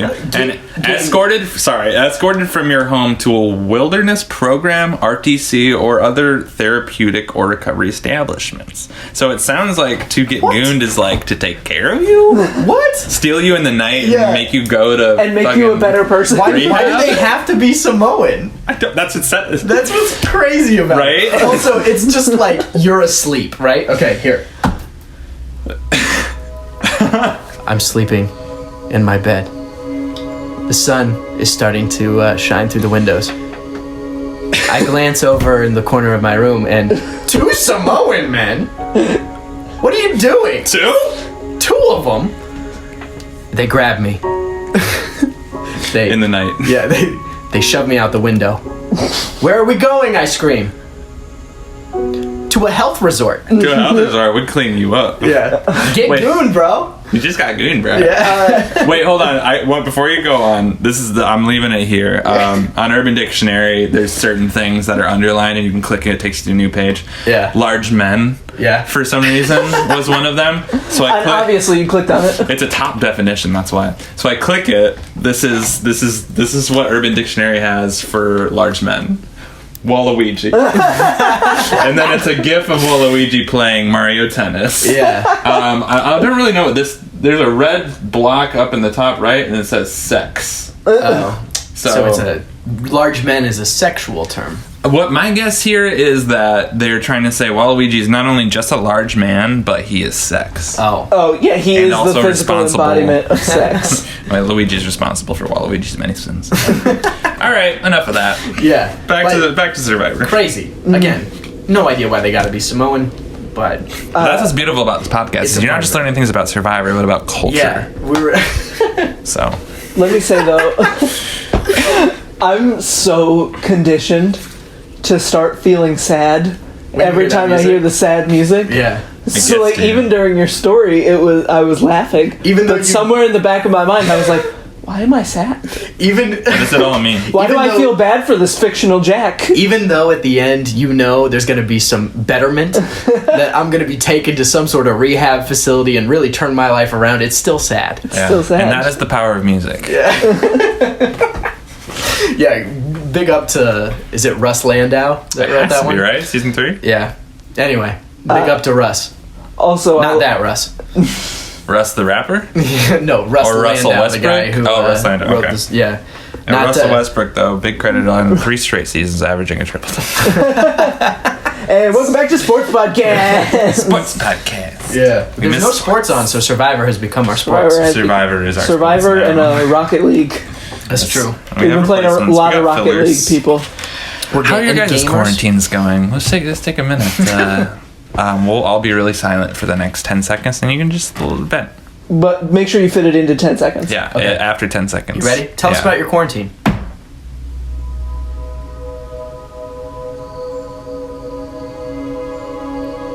Wow, that sucks. Yeah, Yeah, that was rough. Sorry you lost your job. Yeah, that's a bummer. But Wait, no you way can to pay rent. you can go on unemployment. I'd say check that out. Maybe go stay with your folks for a little bit. We'll get through this. We're Have almost you together. thought about starting a podcast? It will not bring in any Yeah, income. it's very In fact, profitable. you'll be paying money to get it on websites. Yeah. So Yeah. hope it blows up. Yeah. You're really banking on that. $24 a month. Anyways. Another way this season was super clunky that I noticed, and we all instantly noticed, there was that Brandon flip vote. They showed Brandon Oh, yeah. Yeah. writing his vote. Like, it's the tension is Brandon gonna flip, right? Right, yeah. They have this whole before tribal thing. Yeah. He's like, I don't know what I'm gonna do, or like Right, the classic which- like flip vote situation. Exactly. We're used to seeing this right now in current Survivor. Yeah. And then They show him writing the vote. Yeah. So there's no tension as to like, and then So- at the end they still have the audacity to be like, is it gonna be them? Like, yes, Brandon was Obviously. the one who would flip, and he flipped. We already know. So yeah, Very just kind silly. of remove the tension. yeah, and I think maybe that's another one of those things that didn't really appear in the first 2 seasons. Like someone's gonna flip, so maybe the editors just didn't know how to handle it. But like, yeah, I mean, when that happened, I was like, what? Wait, what? Yeah. And it's like the first watch through of the show, like you don't really notice that, but after like having an ungodly amount of Survivor content in your brain, you notice those things. Yeah. And it's kind of, yeah, I mean, like, again, clunky, but like fascinating to see the growth of the show, Yeah. even just through the technical things. And with that, I think it's time for another ad read. This season of Survivor brought to you by literal goats. Goats. They're having a season. Welcome back to the podcast. You know what they say about goats? Goats, it's really their season. This is goat season. It's goat season, baby. It's actually Taurus season. Yeah. All right, welcome back. Andrew, you said you have a topic that you think is a good topic. I do. So, are we ready to move on to the reunion? Yeah, let's Or- move. Yeah, we can. Okay. There were... So, several people said this, and I quote, "I've never watched Survivor before. All of those people were the first 5 people voted out." Really. It is insane. So literally, I wrote this. "I've never watched Survivor before," and then I quoted the second boot. because I don't even Jessie. remember her name. Yeah. Jessie? The one who wouldn't drink water. Uh-huh. And then got Crusty-ass kicked out because, lips. crusty ass lips, lady. Rusty, yeah. I've never... She did have crusty ass lips. Because she wouldn't fucking drink water. She's stupid. In Africa. In Africa. She's like, going to Africa seems like My a main great goal in idea. this season of Survivor is to not survive. to die. By the literal definition of Survivor, she was not. That's why she was the second boo. Yeah. Right? But had never watched Survivor before. Yeah. And then Silas jumps in, and he's like, yeah, I agree, I'd never watched it before. I think the less you know, the better you are going into it. Yeah, well, fuck that guy. And then Bryant Gumbel, in the one good move he made all reunion, goes, let's hear from Ethan. What do you think? And Ethan goes, no, I watched every season of Survivor so far. He's like, Yeah. I not think like- it's much better to know what you're getting into. I think that's also very apparent too. If you watch, like, you can kind of see like Ethan kind of right away being like, "Oh, I should probably chill because I want people to like me so I can get further in the game." Mm-hmm. Yeah. Yeah, so it's like, obviously, yeah, know the game you're playing. Yeah. You don't play Uno Do your not knowing research. the rules. Some people do. We're very passionate about Uno in this household. We really are. It's our second favorite thing to do. Yeah. I would argue our first favorite Yeah. thing to do, Survivor, is our second. Yeah, we make money playing Uno. Online gambling on Uno. To fuel our Survivor addiction. But, yeah, no. That's like, what funds the podcast. That's how we got this beautiful studio. Yeah, right. We got big Uno money. Big Uno. Give us money, Uno. Please. We've played upwards of 600 games. Please give us money. Oh, I'd say we definitely play more than 1,000 games. Yes, like, it's insane. Yeah. But yeah, research the game you're about to play. Yeah. And yeah, big move by Brian Gumbel for being like, we don't want to hear what the first and second boot have to say about this. We want to hear what the winner thinks. Mm-hmm. So, as much shit as we give Brian Gumbel, that was a good one. That was a good one, Brian. Everybody gets one. Everybody, a broken clock is Although, right twice a day. Here's the thing. He did screw up Ethan's last Oh, yeah, name. he He called him Zorn. Ethan Zorn, and then the face that Ethan gave Yeah, him. right. Like that's not the first time he's ever been called Ethan Zorn. But it is the first time he's ever been called it on national Yeah, television. and Live. now he's got fuck you money. I got fuck you money. So he could have like, I don't He know. literally moments before that won $1 million. Yeah, he could have paid for like an airplane, like with the crop thing, to like To spell out spell fuck out you, Zahn. Brian Gumbel. Oh, we were going very different ways with that. I was thinking just spell out his actual last name above Brian's house. afford two. One saying "fuck you, Brian Gumbel," Oh, and that's the other true. one saying They're working "It's together." Zahn." Yeah, they're like both flying next to each other. He's got that kind of money. Yeah, right. That's $1 million when like $1 million was something, Mm-hmm. right? Yeah. Back So- when it was something. So- I mean, it still is So- something. I would, anybody listening to this, feel free to give me $1 million. I will not Yeah. complain. But like, the Yeah. weight it carried in 2002 is crazy. Yeah. 2001. 2001, 2002. Okay. Yeah, I will say though that reunion. I mean, not that the reunion's ever really like a standout. Number crunch. Was this pre 9/11? Oh shit! Oh, So shit. it I premiered do know. October 11th, 2001. That means it filmed before. This is pre filmed 9/11. before- the reunion was right after. The reunion, reunion yeah. aired, January 10th, 2000 2002. Wow. Yeah, 2002. so a couple That's months fresh. later, yeah. Yeah. Wow. Which Well, means Well, I did think. How many times are we gonna talk about 9/11 in this podcast? Fuck. Well, I think it is relevant because Marquesas, the season after this, if I'm not, I just remembered what I think it is. I think it was supposed to film in the Middle East. Oh shit. And then they were like, yeah, That's probably right, better yeah, not 'cause do he's- that anymore. And then they ended up in the Oh. Marquesas. I'm that's pretty interesting. sure we might want like a number fact check We'll on never that. but- crunch that on our Marquesas episode, Yeah. but Yeah. it sounds about right. But, I mean, like, I'm 'cause pretty they had sure- to pick that last second, I right? do- They picked Marquesas Yeah. very last second. Yeah. I believe that. Well, So- okay. Yikes. It's Um, relevant. No, yeah, I didn't really take any notes on the reunion because there wasn't much going on for me personally. But I will say the standout of the reunion was seeing Kim fucking Powers in a bathtub. In a bathtub. Whoa! Yeah. And Excuse me. I think that's a pretty good natural segue into the babe and hunk of the season. It's time for the fucking babe in the hunk of this season. Can you guess who the But babe is? here's the Can problem you? with this. It's been very lively debates in the past. I'm pretty sure this is going to be a clean We sweep. got Yeah. cut and dry babe, and I'm pretty sure very little debate Drunk, yeah. on hunk. Maybe a little bit of hunk debate, but I You're mean, gonna say tell him, aren't you? And I was not. okay. Then we'll be fine. We'll see.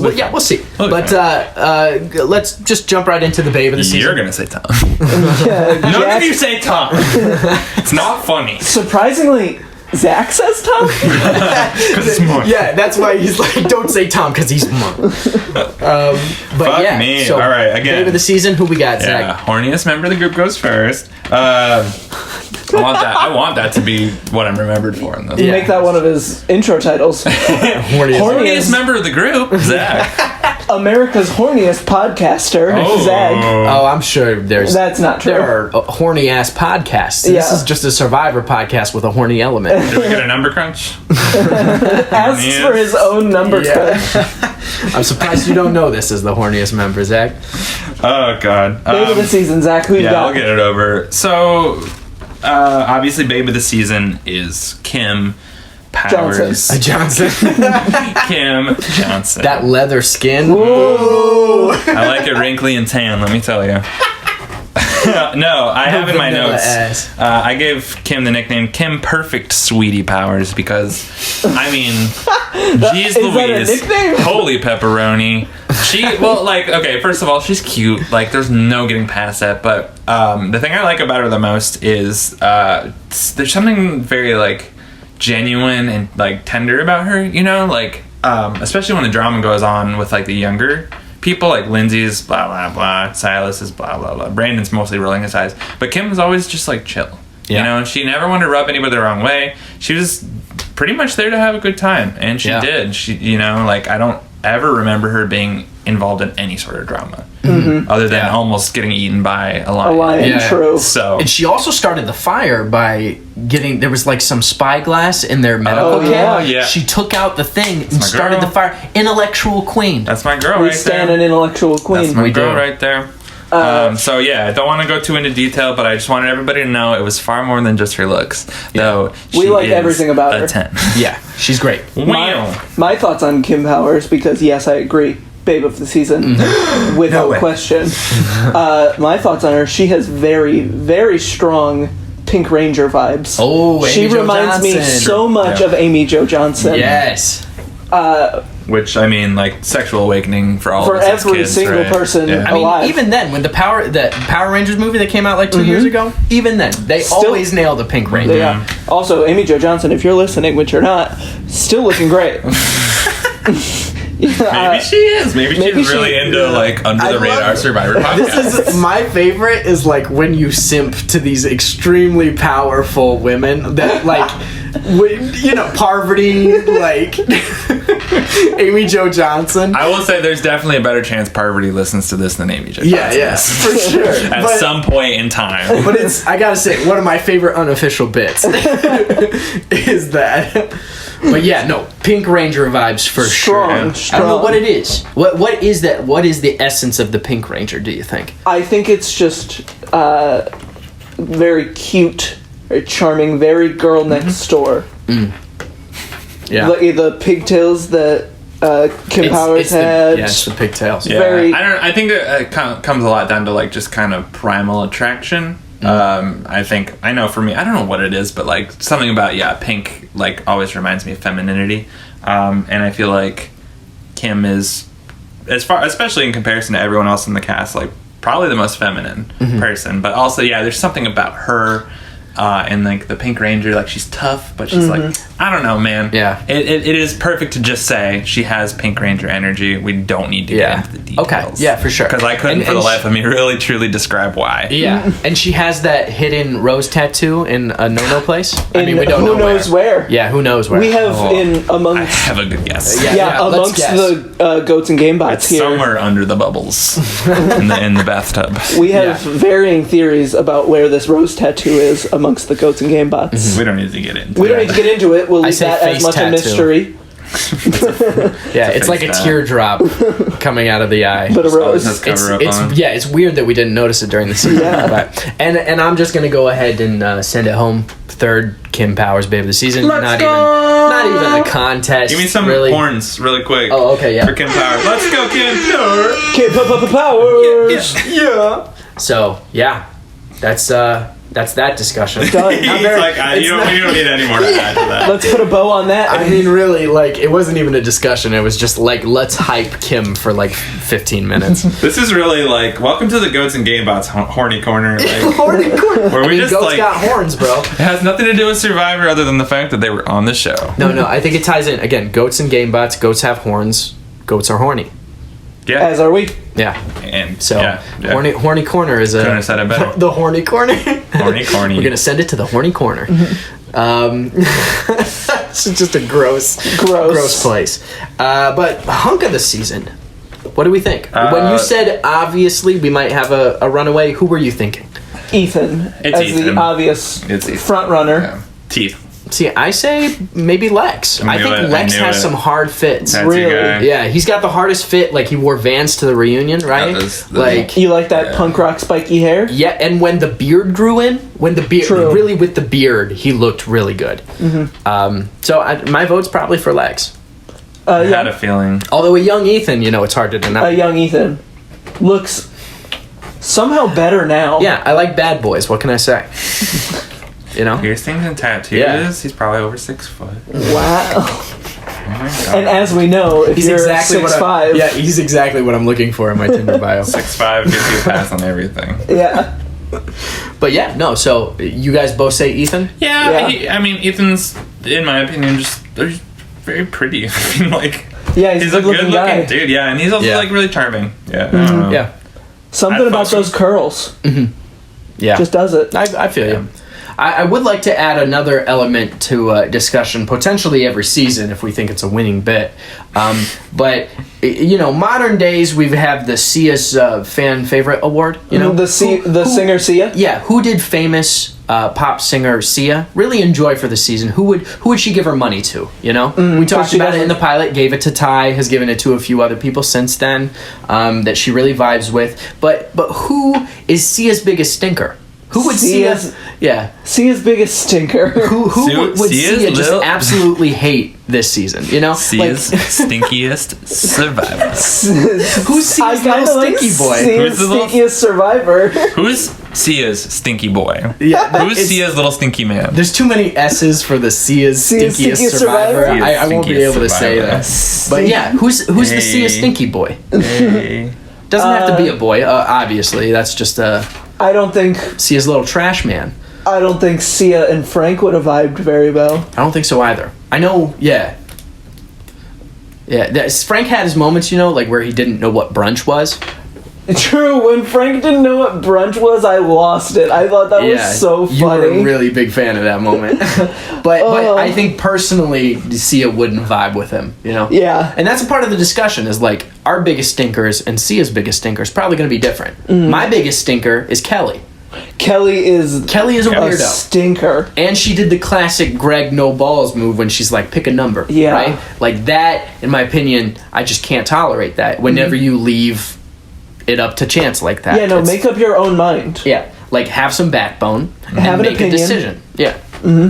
And she also kind of played it off as like, I'm a game player, right? Like I'm thinking about the game. I like came out here to like stand up for something, and then she like went and pulled that, and it just kind of negates everything I feel she was trying to stand for. Yeah. So And I didn't mind Kelly all season. And then the finale episode, she just, her question was ridiculous. Everything. It was, yeah, she really shot herself in the foot, in my opinion. It's truly how the tides turned, especially considering you had her as your babe of the season for a long time. Okay, I had her as A long I time. need to clear the air because I'm Episode feeling 1. attacked. I had her as a potential contender, which was unrealistic because obviously it's Kim Powers. yeah. I said, let me play devil's advocate and say Kelly. Okay. Yeah. I never said it is Kelly. I said it is always. I just know always. every time that Kelly came up, we were always kind of mad about her, and you were always defensive. Because you guys Yeah, knew. Well, you here's guys- the thing. It Huh? probably would seem irrationally mad because we were thinking about that final question. We knew No, I wasn't though. I was. I forgot that she is the way she is. I straight up was just like, I don't vibe with Okay, her. I never gotcha. vibed with her. See, I See, think I was tainted by knowing where she ended up and Yeah. the type of person that she ended up being, as opposed to being entranced by her at all in the beginning. Yeah. You know? Is she like the first salty juror? Like No, truly? well, I think Sue Hawk is probably the first salty. Yeah. The rat Well, and the what was snake. she so salty about towards Kelly for? Because They were friends at one point, Yeah, and they, then I like, think she had a falling- went yeah. against her. okay, we'll give it to Sue. Yeah, but she is Blonde a women, am I notable right? early salty juror. Yeah. It's just and for no reason, seemingly no reason. And Like Kelly, Ethan and Kim both didn't really do anything to her. It was she Lex. had beef with Lex, but she was salty about just everything. She's also the first member of the juror, so she like had so much time to get over it. Yeah. Right? She had the most time of everybody to get over her Yeah. not even like crazy vote out.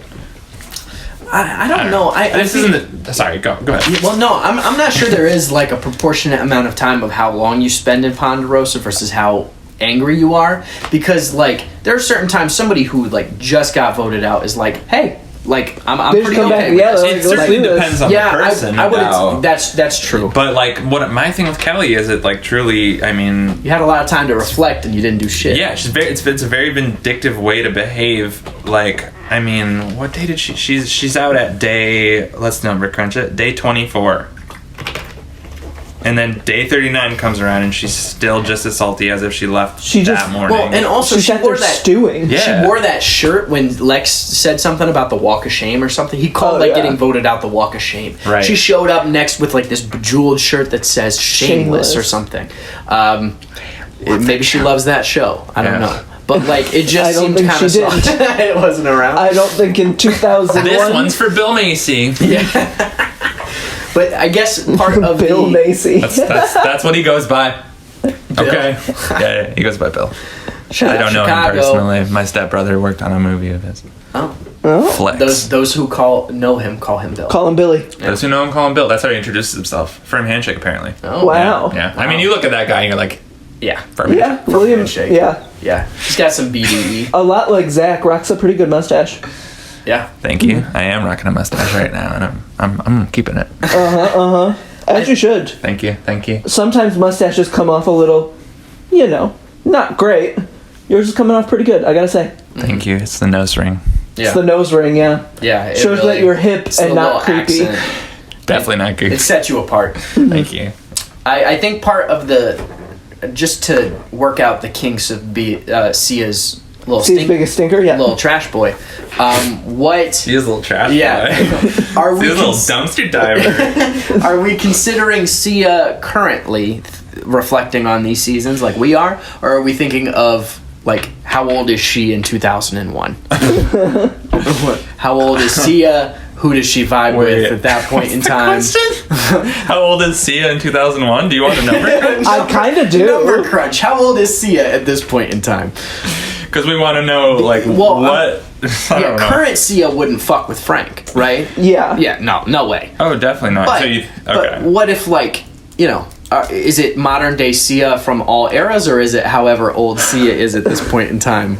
Is it like reflecting a on the young season? 16-year-old Sia in her bedroom, kicking not her sure legs how up, much watching Survivor? Sia was 23 She was 23 at this in time? 2001. Yeah. Okay, Or so 2002. So Sia, here's the thing, that changes it because Sia really fucks with Kim Powers and Lindsay and Brandon and But Silas. I think does not fuck with Silas. Oh. I think Sia would never fuck I don't with think Silas. anyone should fuck with that guy. He's the worst. Yeah, he's Yeah, a that's scumbag. true.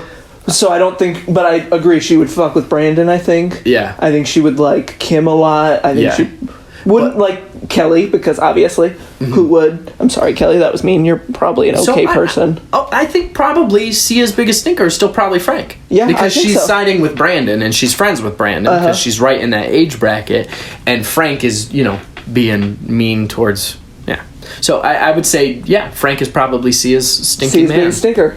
Do you guys know Sia was like an unofficial member of the group 07? No, Should we tell Bri? She probably knows. she probably knows. Big 07 girl. Yeah, wait, Number crunch.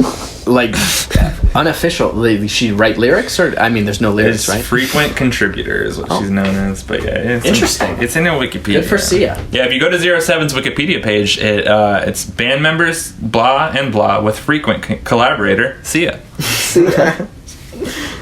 Anyways, I think we should start wrapping it up. Before we do that, though, I think we should talk about the final tribal vote read and how seamlessly Wow, yeah. they Yep. made it They look tricked like ya. it was still in Africa when they Yeah. read it. Like, I say, got gooned. I got got gooned. We all got gooned. Yeah. Me and Jack, who have seen this season already, got gooned. Yeah, we did. Because Survivor, these early seasons are so well known for just like their terrible attempts at this, but they fucking nailed it. Yeah, no, I was, right off the bat. because I was sitting there like, I'm some big Survivor fan. I'm like, yeah, don't worry, it'll come down to one vote, and then they'll go to the live tribal. Yeah, no. Like I knew what was happening. I got gooned. Yeah, big time. and I even knew it was coming. I knew that they did that, and I was looking for weaknesses. Like I was trying to be like, okay, I know this is in LA. I'm trying to see where I can. I really couldn't tell. Yeah, like at all. like Ethan. They got Ethan and Kim J in the same clothes. They got Jeff in the same clothes. They rebuilt the little like hut area.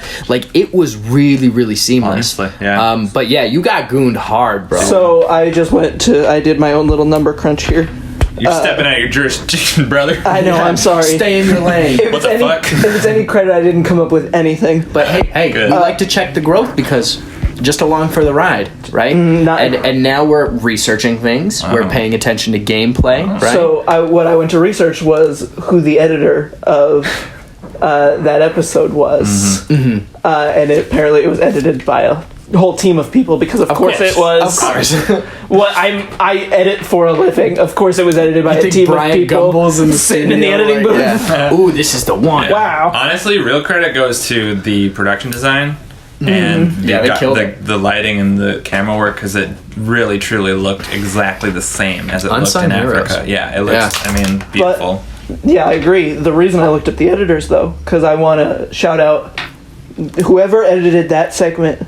If you were listening to this, please respond to us. They're not. I would love to know where the edit point is from when it transfers from Africa to the studio in LA, because truly, it is seamless. It's Yeah. got to be when Jeff's It's coming great. back with the votes. It has to be, right? Yeah. Like he goes and gets the he goes votes, and it has seamlessly to be into right the there. votes. But we should still, rewatch this. Like they Sorry. showed reaction shots and everything, and like you're, like, I Yeah. don't know. It's it's Got me. perplexing. They gooned me. Yeah, got gooned Yeah. hard. Man, I didn't even see those two Samoan men come in. Out of left field. Right. All right. Is it time for the top three? I think so. Let's go. Well, it's worth mentioning we revamped our top three. Revamping the top three because there's three of us. Yes, there's some dots I did not connect that were right in front of my face. There's three of us. There's no reason to eat. All three of us need three answers. That It's a would number, be a man. top 9. So we're all gonna come up with one answer Yeah. each, making it the top 3. Yeah. And this week we are gonna go in the spirit of the season. What was your cringiest moment? All right. Who wants to open? I'll yeah. say mine since I've already kind of said it a little It's bit. cringiest moment, right? Cringiest So moment. cringiest first and first. Cringiest moment. Cringe moments. Yeah. Most cringe goes first. It's you, Andrew. Cringe moments. Why now? I'm just saying, if horniest goes first, babe, we gotta. Wow, I guess I'm the cringiest. All right, go ahead. Nothing wrong with Unless you that. want me to go. No, Every I'll go. season needs cringe. My moment is Kelly at Final Tribal. She's just so oblivious and so kind of rude to everyone. And you're like, Kelly, what are you doing? Why are you making them pick a number? Yeah. Make up your mind. Stand for yourself. Yeah. You said you came here for something. Do it then. Come here for something. Yeah. Yeah, I truly think the cringiest thing about her whole speech is how, like, the sense of entitlement she has. Like, she feels like she was this incredible game player who was destined to win and had it taken away from her, swept under her feet. Yeah. When in reality, she wasn't doing much, and it was very obvious she was going home. Yeah. Yeah. And, like, there was no, like, animosity or anything there. It was just like, nah, we should probably get rid of you. Yeah. You know? In a season filled with people who haven't seen the show Yeah. and are like, you know, I don't know. I never watched Survivor before I went out there. Go in blindly. Like, to have somebody who lives and breathes the game as much as Kelly does, it's so much more shocking because it's surrounded by people who don't know what they're doing. Exactly. So, like, her fanaticism seems misplaced or, like, pointed in the wrong direction. But yeah, hella cringy. Yeah. Yeah, you want to go check? Yeah, for my moment, I have when Lindsay thinks she's voted out. It's a subtle moment. Yeah. I think Lindsay as a whole is pretty cringy the whole season, right? Yeah. And definitely like the peak of that cringe is when it's a tie, I believe. And she thinks she gets voted out, so she stands up and like hugs all her friends and is like, "It's just a game." And wasn't it coming off that tribal council where she was like, "I didn't vote for a friend, and to me that feels like I won." Yeah, she's done like the biggest winner on the face of the earth. Yeah, like the corniest thing she could. That's corny already. And corny then cringe. just to add to that, like she isn't voted out yet. And Jeff is kind of like, sit your ass back down. Because it was a tie, so they had to go re-vote. Yeah. But she knew that everyone was going to vote the same way. Yeah, she like got up, was ready to grab her torch. Which this brings us back to why that whole tiebreaker Why the thing system is is silly. dumb. Yeah, because But- she had to sit there and like get the whole For a thing. whole nother Yeah. vote, for like 10 minutes, she was like, I know Yeah. I'm going home. Okay, so in defense of that, I would say she's probably the reason why they changed the system is because they were like, yeah, that was dumb. She was already thinking 2-3 moves ahead. It just came off cringy because, in my opinion, Lindsay's one of the cringiest ones out there, and it's, again, the epitome of her cringe. And Jeff had to tell her to sit back down. Yeah, that's which the cringe also stuff. made it cringy. Yeah. Where it's like, Jeff Sit had to your be ass like, back down. please sit down. You have not been voted out yet. Yeah. We still have to do a whole nother process. Yeah. So, Harmony. and that's what, like, the Jeff that we do get this season is Jeff being like, come on, guys. Right? So, yeah, that was cringe for me. That was cringe for me. How about you? What cringy cringe you moment. got? For me, it is Linda during that little tribe unity huddle they have. Right? Ooh, Silas yeah. like gets on his knees. He's like, "Dang, damn, guys! Like, we got to." This is, of course, after Silas betrayed the older people in the tribe. I think it's important to mention in this moment that Silas also cringy in this scene. Yeah. Getting on one knee while everyone else is standing above him. He's like, guys, we need to do this. We need to really form. dang, And dang, somehow, He's having a real, like... Trying to be a team Yeah. leader. yeah, and somehow he gets out cringed. Yeah, somehow by our Mother Africa Cringe queen. Linda, cringe queen. Honestly, I mean, like, I don't want to like spend all this time like dragging her because I'm sure she's a fine person. She's Harvard educated. Yeah, she's clearly very smart. She just like what's the word I'm looking for? Just kind of like socially awkward a little bit. She doesn't really, Especially in a tribe filled with young people. Yeah, and, like, exactly. being She all didn't about fit the in. experience and the way Yeah. that she was, it's just not going to gel. Yep. As much as I didn't like her, I thought it was beautiful the way like the 4 older people like kind of like came together and it was just nice to see. But on that note, Linda, like, there's clearly like so much tension, and Linda, like, before this all happens, is like, she's like, yeah, everyone's talking about like getting along, and I was like, yeah, I want to get along, and like it's so clear from that if you're in Linda's head, it's like she means so well. Yeah. she wants everyone to She's get a good along. intentioned person. But the moment that was so cringy to me, like the things she does, though it's coming from a good place, comes off so bad. And like Lindsay is just like, and like, she goes to hug Lindsay. But I actually found the clip. So it's like this moment right here. So I'm Do you remember the way she goes? Wait, hold on. Let me play it again. Thank you. Thank you. So she like puts her like hands up, makes like that prayer, and then she like gets on a knee and goes, "Thank you," and like then stands up, puts her hands on her hips, and just looking at the whole like and tribe, like vibing with it. yeah, like she didn't do something that was like totally like weird. She gooned herself. Yeah. Yeah, she got gooned. And it's like that's a perfect example. Like when she showed the blood after drinking it, why it was cringy is because it's Linda. Like, Yeah. she's just weird. Man. Yeah, Like, yeah. So And, yeah, and again, cringy season. a lot of stuff comes down to the edit, but I think Linda is, the cringe master of the For season. sure. Yeah. Like, we could have very easily done a top 3 cringy Linda moments. Yeah, oh no doubt. I think if I had to come up with my top 3 list, like all 3 me, they'd all be Linda. Yeah. So. Yeah. And I'm sure, like, at some point there'll be, like, a top 3 weirdest things, like Phil Shepard said. You know what I mean? Oh, Like, special agent. Don't know who that is. Doesn't know who Phil Shepard is. don't worry, we'll get there. It's okay. All right, wrapping it up then? Yeah, Rating time? I'd say that's a good point. I think it's time to figure out what our ratings of this season is. And Andrew, let's start with your highly esteemed coconut system. How many coconuts this season get, and why? So Australia, if I remember correctly, was 3.24 coconuts. 3.24 cookies. It was a ridiculous. Pretty I'm sure. not keeping tracks though. I'm pretty sure it was 3.24 coconuts. You gotta keep track of your own hilariously convoluted system. I would rate Africa based on memorable characters, a decent tribal council, much better challenges, and very, very cool tribal colors. Very important. I would give it a solid 3.25 coconuts. So 3.25. 0.01 better than the Outback. Nah, I'm just kidding. I'm gonna give it a solid 4 coconuts. This is a Wait, 4 what? out of 4 coconuts. Oh, we're only doing 4. I thought it was 4. I thought it was out of 5 my coconuts. In the past, I believe you've only done 4. Has it been 5 this whole time? Well, It's 4. It's 4? upgrading to 5 now because that's a much Hey, easier it's your system. scale, so Okay. we're going 4 out of 5 Yeah, yeah. coconuts. I'm gonna do. I'm also gonna change my scale, so it's a good time for it. I'm gonna do a solid 3.5 coconut. 3.5 out of 5 coconuts. That is the official scale. Is out of 5 coconuts. Africa gets 3.5 3.5. coconuts. Okay.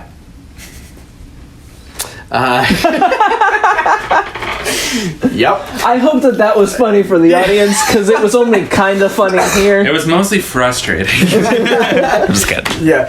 Well, that's from the pitchfork perspective. On the pitchfork As a number scale. guy, Yeah. I'm really agitated. Infuriating. And as such a loosey goosey guy, your structure is so much, man. All right. let's hear what the pitchfork scale has. for us. Pitchfork scale, that's out of 10.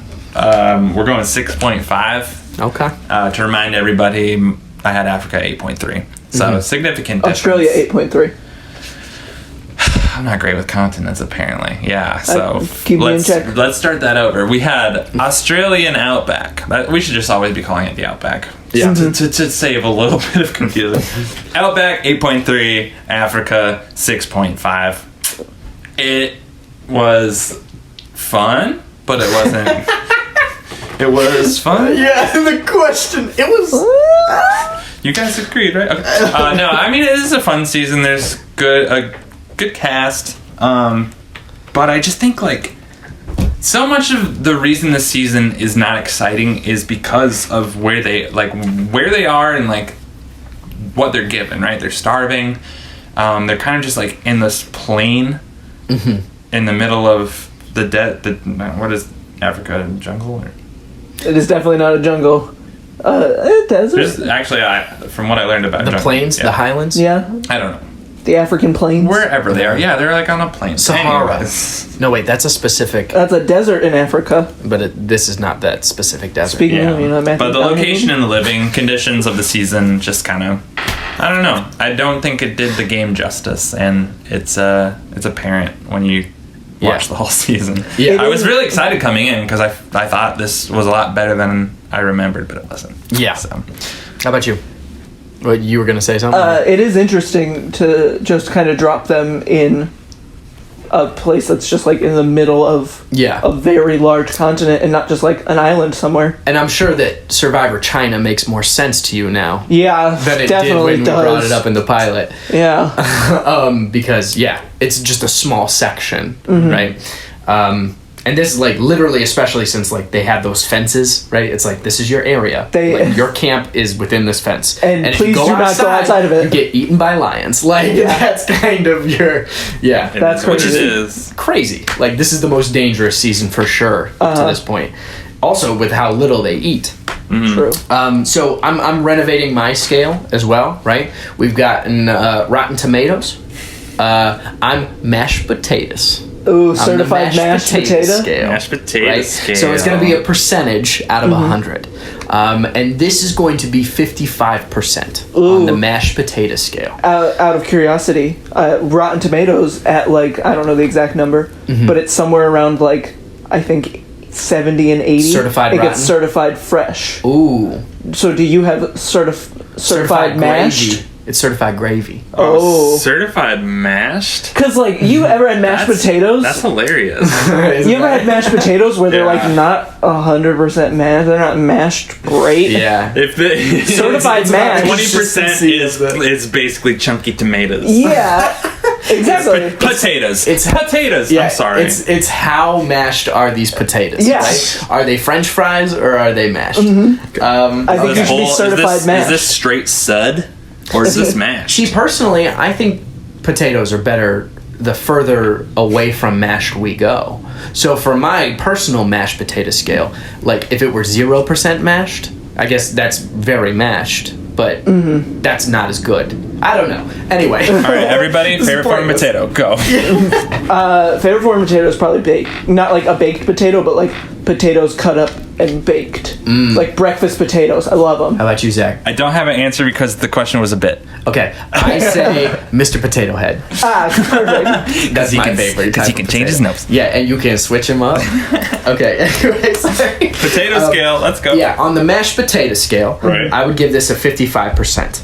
Okay. Because I think that this is probably the most mid-range season that we've seen. Sure. Like, Outback had a lot of distinguishing qualities, which made it good, right? It had a few, like, negative detractors, but this one was just a whole lot of nothing, right? Like, it's hard to... I'm surprised we came up with as many gameplay moments as we did, because it seemed to be a season lacking in gameplay. It's definitely a season lacking in Jeff, which is huge. Which is a huge downgrade. Big L. Yeah, like that. You're losing a lot of points for that. Not to mention, still no Jeff at the reunion. Yeah, right. Like, And he was there, he read the votes, and Yeah. then they told him to get the heck out. yeah, so at this For a point, third time. for a third time. it makes less sense, and CBS. especially after the Outback, where it felt like they were doubling down on Jeff. This is a big step back, and not in a good way. I have just overall mid is what I had. I just feel like a lot of it just dragged. It wasn't like snappy. You didn't move through it quick, but you know. I will say some good things about it. A lot of human moments, like Yeah. good characters. The rewards on this, like we talked about, were dope. Like going into town and handing out AIDS stuff. Like it really. To be fair, stuff to help with AIDS, not like Stuff to spread AIDS. Would you worth like some clarifying. AIDS? Yeah, like they didn't go out and hand it out to people. But like again, lots of there were cool moments in this. It just didn't have much to do with the gameplay. Yeah. And you're a gameplay boy. I am a gameplay boy, so I got to give it a 55%. You are a game bot. Can I? Yeah. No, since you finished your thought, yeah? Okay. Something I forgot to do earlier was talk about some of the number crunches Oh, yeah, that I that's came up with. But one in specific that we were talking about before we even recorded that we could chat about, but I think is super interesting. So here's a couple number crunches for you. So this had kind of like a poor critical response. Yeah. And like Purple Rock Podcast and Rob both have ranked it like kind of towards the end. If that puts into perspective, like even Survivor superfans didn't really like this, but Yeah. right in comparison to Well, the I Outback, like it.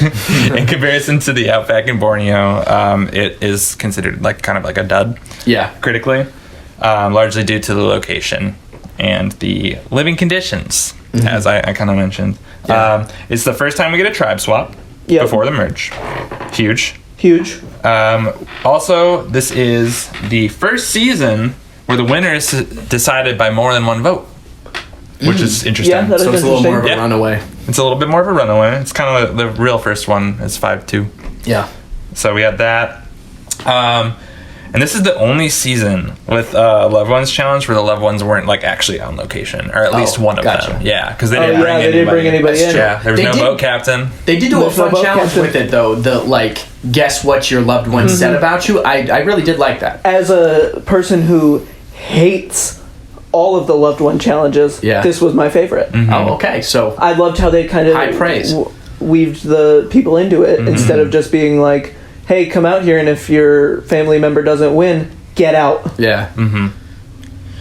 And then the last number crunch is that little piercing controversy that we were Oh, talking about. yeah. Oh, yeah. So basically, what happens is the final four. So they're answering questions about people who had been voted out previously. The final question was which female contestant has no piercings. Yeah. And the official answer, which was given by Kim Johnson, KJ, to earn the win for that challenge, she wrote Kelly. No one else wrote Kelly. That was the right answer, apparently. Lex answered the question with Lindsay's name. Unbeknownst to the producers, apparently, she also had no piercings. So it was a correct answer, and they counted his wrong. Yep. So there was two right answers. Apparently, they only thought there was one. So Had Lex been given credit for his correct answer, him and KJ would have won, or they would have been tied, and then they would have gone to a tiebreaker, potentially leading Lex to winning. Which, yeah, yet another scenario where Lex wins this game. Yep. Which is crazy. This should have been his game. Yeah. Apparently, the producers, like after learning this, they gave both Tom and Lex $100,000. So instead of the traditional third and fourth place. Yeah. So they took care of business. Yeah, but that's kind of crazy. I mean, like I know it's only season 3, but that's a huge mistake. Yeah, to fumble that hard. Huge mistake. Yeah. Like no matter how much money they gave Lex, they possibly took that win away from him because of their incompetence, which is crazy. Yeah. Mark Burnett. That is crazy. The hell, bro. But I mean, he still had diarrhea. So he did have diarrhea. That is he was true. always going to have diarrhea. You know what? Yeah, He'll always have the chips are diarrhea. always going to fall that way. Mm-hmm. So, but yeah, that is our season 3 review of Survivor Africa. Thank you for listening along with us. Coming up next, we will have the Survivor Marquesas review. Yep. A few words on that, Andrew. Yeah, we saw the first episode yesterday, and all I gotta say is, I've always loved Boston Rob, but the first shot, the first frame of him in that beautiful 2002 New England Patriot hat. Oh, can't wait to see more of it. You're going to be off your rocker. Yeah, we're going to have to deal with that the whole episode. So, hope you guys enjoyed it. Thank you again for listening along. We'll see you next episode.